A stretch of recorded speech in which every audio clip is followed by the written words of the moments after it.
একটা কাক ও রাজহাঁসের মধ্যে কথাবার্তা চলছিল। রাজহাঁসকে দেখে কাক একদিন দুঃখ করে বলল, তুমি কি সুন্দর দেখতে, তোমার গায়ের রং কি ধপধপে সাদা।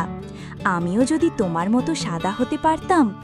আমার রং কালো, তাই কি বিচ্ছিরিই না দেখতে আমি। কাক ভেবেছিল যে রাজহাঁস জলে থাকে বলেই হয়তো তার গায়ের সব ময়লা ধুয়ে ধুয়ে ফর্সা হয়ে গেছে।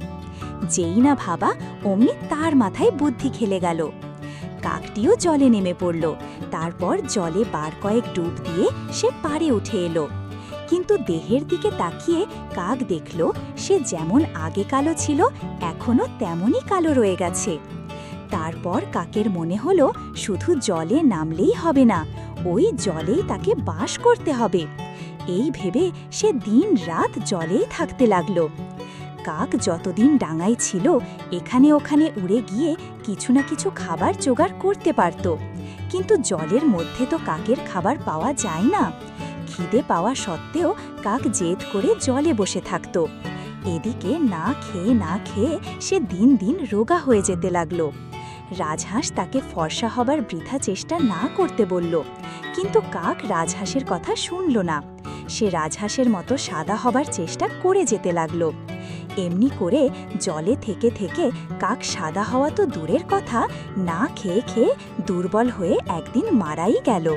গল্পের শিক্ষা। এই গল্পটি আমাদের শেখায় নিজের স্বকীয়তা ও প্রকৃতি মেনে নেওয়া উচিত। অন্যের মতো হবার বৃথা চেষ্টা নয়, বরং নিজের গুণাবলী চেনা এবং কাজে লাগানোই শ্রেয়। হিংসা বা অনুকরণ করে কখনো সুখ বা সাফল্য পাওয়া যায় না। অবাস্তব আকাঙ্ক্ষা আমাদের ধ্বংসের দিকে নিয়ে যেতে পারে।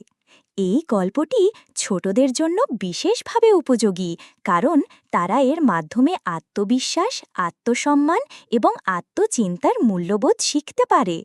চাইলে গল্পটি ছোটদের বই বা পাঠ্যসূচিতে ব্যবহার করা যেতে পারে।